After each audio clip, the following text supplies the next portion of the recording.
Have we reached the brink of a regional war? Or are we watching the world's most dangerous game of political brinkmanship play out in real time? As the world watches with bated breath, tensions between Iran and Israel have escalated to a boiling point. Missile strikes, cyber attacks, assassinations, and proxy wars have blurred the line between open conflict and Cold War. But the question remains, is this the prelude to an all-out war or the moment just before a historic ceasefire? Today we go beyond the headlines to explore the Iran-Israel power play, what's really driving it, who's pulling the strings, and what the world stands to lose or gain. 1. The roots of rivalry. To understand the current conflict between Iran and Israel, we must first delve into the deeper historical and ideological roots that have shaped this volatile relationship. The animosity between these two nations did not emerge overnight, shaped by geopolitics, religious ideology, and shifting alliances in the Middle East. Surprisingly to many, Iran and Israel were once uneasy partners. Before the 1979 Iranian Revolution, under the rule of Shah Mohammad Reza Pahlavi, Iran maintained covert yet significant diplomatic, intelligence, and even military cooperation with Israel. Both countries shared common interests, particularly in countering Arab nationalism and the influence of the Soviet Union. Iran at that time was seen as a vital pro-Western stronghold in the region, and Israel was eager to cultivate any strategic ally it could find in a largely hostile neighborhood.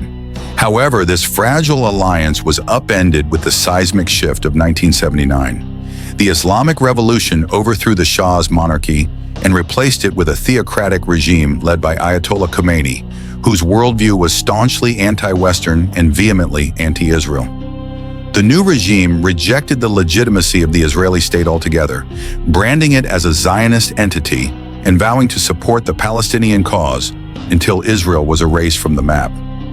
This ideological stance was not mere rhetoric. It became a core pillar of Iran's foreign policy.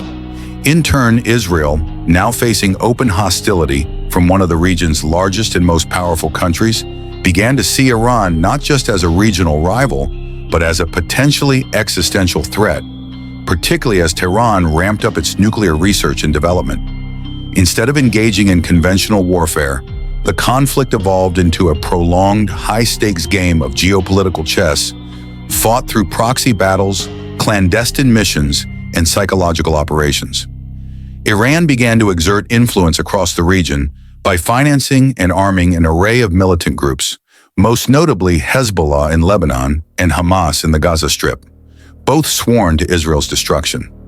Additionally, Iran extended its reach by supporting Shia militias across Iraq and Syria, embedding itself in broader regional conflicts to create what it calls the axis of resistance.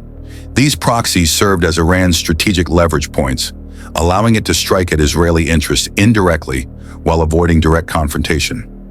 Israel responded by expanding and sharpening its intelligence and cyber warfare capabilities. Israeli operatives orchestrated a series of sophisticated sabotage campaigns, such as the infamous Stuxnet virus that crippled Iran's nuclear centrifuges. Over the years, a number of Iranian nuclear scientists have been assassinated under mysterious circumstances, widely believed to be operations carried out by Mossad. At the same time, Israel engaged in lobbying efforts on the global stage, seeking to isolate Iran diplomatically and push for economic sanctions to curtail its nuclear ambitions. This ongoing conflict has turned the Middle East into a stage for proxy wars, cyber attacks, and propaganda battles, with both nations constantly trying to outmaneuver each other in a struggle that shows no signs of resolution. Each escalation carries the risk of igniting a broader war, not just between Iran and Israel, but drawing in global powers with vested interests in the region. 2. The nuclear stalemate. At the center of this power struggle lies Iran's nuclear program. Iran insists its nuclear ambitions are peaceful, aimed at energy independence and medical research. Israel, however, sees this claim as a smokescreen. With a painful memory of the Holocaust and its own limited strategic depth, Israel maintains a policy of nuclear ambiguity, but will not tolerate a nuclear-armed Iran. Tensions surged in 2018 when the United States, under President Trump, pulled out of the Iran nuclear deal, JCPOA, citing Iran's missile program and regional aggression. Since then, Iran has enriched uranium at levels far beyond the deal's limits, bringing it alarmingly close to weapons-grade material. Israeli leaders, including Prime Minister Benjamin Netanyahu, have made it clear that if the world does not stop Iran, Israel will act alone. This nuclear standoff has created a dangerous paradox. The closer Iran gets to the bomb, the more likely Israel is to strike preemptively, and the more a strike could provoke a regional war that spirals out of control. 3. The shadow war goes public for years. Much of the Iran-Israel conflict occurred in the shadows. Anonymous explosions at military sites, mysterious deaths of key figures, and cyber attacks blamed on unknown actors. But recently, this war has spilled into the open. In 2021 and 2022, a wave of high-profile attacks rocked both countries. Iranian military commanders were killed in Syria by Israeli airstrikes. An Israeli oil tanker was struck by an Iranian drone in the Arabian Sea. The Natanz nuclear facility was sabotaged again, just days after Iran boasted of new centrifuges. Tehran vowed revenge. Tel Aviv tightened its Iron Dome defenses. What was once deniable is now unmistakable. The rules of engagement are shifting. Iran is becoming more emboldened, while Israel is growing less patient. 4. The proxy battlefield. While Iran and Israel have not declared war on each other directly, they've been fighting on multiple fronts through proxies. Lebanon, Syria, Iraq, and even Yemen have become theaters for indirect warfare.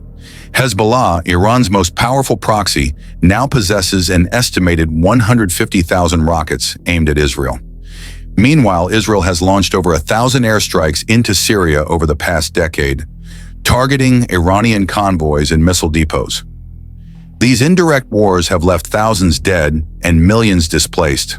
Civilians bear the brunt, infrastructure is decimated, and tensions never fully subside. Each skirmish could become a spark that lights a wider fire. 5. Regional fallout. Arab states, America, and the world. This power struggle isn't isolated. It affects the entire Middle East and beyond. Arab nations like Saudi Arabia and the UAE, once publicly opposed to Israel, have begun warming relations, in part due to shared fears of Iranian aggression. The Abraham Accords changed the geopolitical map, isolating Iran even further. Meanwhile, the United States is caught in a delicate position. It's a key ally of Israel, but also eager to avoid another Middle Eastern war. U.S. troops remain stationed in Iraq and Syria, vulnerable to Iranian-backed militias. Washington's efforts to revive the Iran nuclear deal have stalled, while calls grow louder in Congress to impose harsher sanctions or even support Israeli military action. China and Russia, too, are watching. As U.S. influence wanes in the region, these powers see opportunity. Iran and Russia have grown closer in military cooperation, while China has brokered surprise diplomatic moves between Saudi Arabia and Iran, potentially reshaping alliances. What happens between Iran and Israel could tip the global balance in unexpected ways.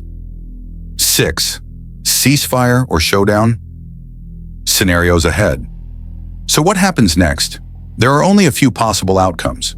One is escalation, a direct military confrontation between Iran and Israel that could engulf the entire region. Israeli jets bombing nuclear sites, Hezbollah unleashing a missile barrage, American bases under fire, oil prices spiking worldwide. This is not science fiction, it's a credible scenario. The second is a negotiated pause, a fragile ceasefire brokered by outside powers, possibly China or the EU, offering both sides face-saving off-ramps. But such a ceasefire would likely be temporary. And then there's the long-shot third option, a breakthrough agreement that not only reins in Iran's nuclear program, but also reshapes the security landscape of the Middle East.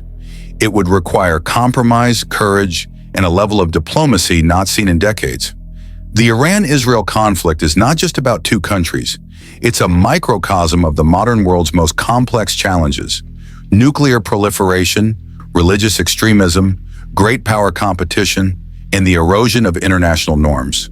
Whether we're headed for a ceasefire or a catastrophic showdown depends not just on what happens in Tehran or Tel Aviv, but on the choices made in Washington, Moscow, Beijing, and beyond. Because in today's interconnected world, a flashpoint in the Middle East can echo in the streets of New York, London, and Beijing. The stakes have never been higher. Don't forget to like, share, and subscribe for more in-depth global analysis. Let us know in the comments, do you believe peace is still possible, or is war inevitable?